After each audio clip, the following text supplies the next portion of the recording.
Middle east में चल रहे द्वंद्व का असर अब दरभंगा के डीएमसीएच पर भी पड़ना शुरू हो चुका है। दरअसल यहाँ कैंटीन जो कि गैस सिलेंडर पर चलता है, वो गैस की अनुपलब्धता के कारण बंद होने के कगार पर पहुँच गया है।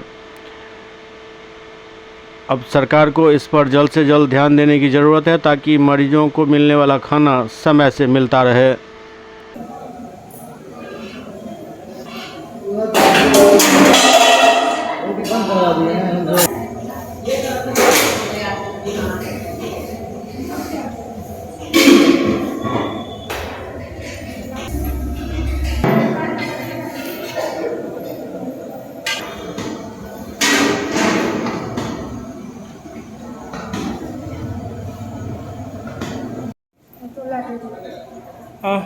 यहाँ कहाँ खाना बनाते हैं आप?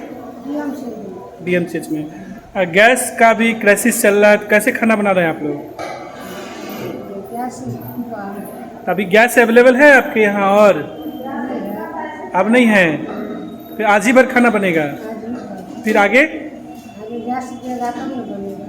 हाँ, खाना बनता है तो गैस मिलेगा तब ना खाना बनेगा। रोज कितने लोगों का खाना बनाते हैं आप लोग? 1600-1700। इसमें सिर्फ मरीज सब भी है इसमें,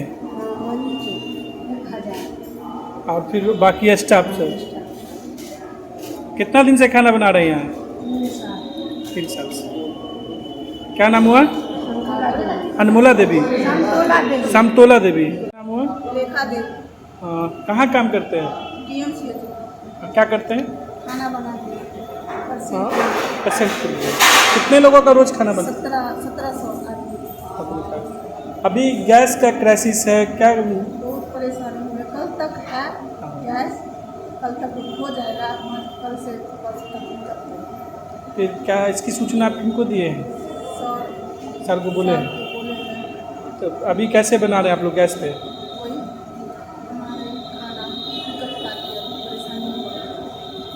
कितना दिन से यहाँ खाना बनाते हैं आप लोग? 3 साल। 3 साल से। और कुछ कठिनाई आती है अभी? दिक्कत हो गया गैस से। कल भर का गैस है। कल क्या नाम हुआ आपका? रेखा देवी।